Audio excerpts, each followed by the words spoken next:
പ്രാകൃതാചാരങ്ങളിലും അന്ധവിശ്വാസങ്ങളിലും ആണ്ടുകിടന്നിരുന്ന 6-ാം നൂറ്റാണ്ടിലെ അറബി പയ്യന്മാരോട് അഷ്റഫുൽ ഖൽഖ് ത്വാഹ മുഹമ്മദുർ റസൂലുള്ളാഹി സല്ലല്ലാഹു അലൈഹി വസല്ലം തങ്ങളെ താരതമ്യപ്പെടുത്തിയവർ വീണ്ടും നാടൻ കാക്കമാരായി ചിത്രീകരിക്കുന്നത് നിങ്ങൾ കേൾക്കുക. രാത്രി ഇരുട്ടത്ത് ഗുഹയിൽ ഭജനമിരിക്കുന്ന മുഹമ്മദ് നബി സല്ലല്ലാഹു അലൈഹി വസല്ലം എന്ന മയമാക്ക കേവലം ഒരു മയമാക്കാക്ക് കിട്ടിയതാണ് ഖുർആൻ എന്ന് മുജാഹിദുകൾ വിശ്വസിക്കുന്നുണ്ട് എങ്കിൽ ആ പ്രമാണത്തിലൂടെ മതത്തിലേക്ക് മടങ്ങാൻ മുജാഹിദുകൾക്ക് സാധിക്കുകയില്ല. അങ്ങനെയാണെങ്കിൽ ഒരുപാട് മയമുതുമാർക്ക് ഈ പ്രമാണം കൊണ്ടുവരാൻ സാധിക്കേണ്ടിയിരുന്നു.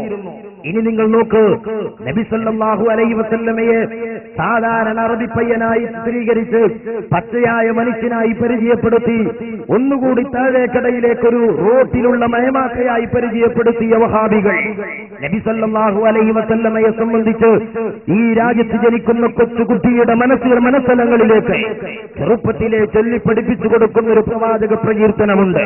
സല്ലല്ലാഹു അലാ മുഹമ്മദ് സല്ലല്ലാഹു അലൈഹി വസല്ലം എന്ന് പറയുന്ന ഒരു വിശ്വാസിയുടെ ചുണ്ടുകളെ ധന്യമാക്കേണ്ട വാചകങ്ങൾ, ആ വജസ്സുകളെ, ആ പ്രകീർത്തനങ്ങളെ വളരെ അശ്ലീലമായ ശൈലിയിൽ വിശ്വാസികളുടെ ഹൃദയങ്ങളിലേക്ക് പ്രവാചക മതിപ്പിനെ നിഷ്കാസനം ചെയ്യുന്നതിന് വേണ്ടി അടിച്ചുകയറ്റാൻ ശ്രമിക്കുന്ന മൗലവിമാരുടെ വാചകങ്ങൾ ശ്രദ്ധിക്കുക.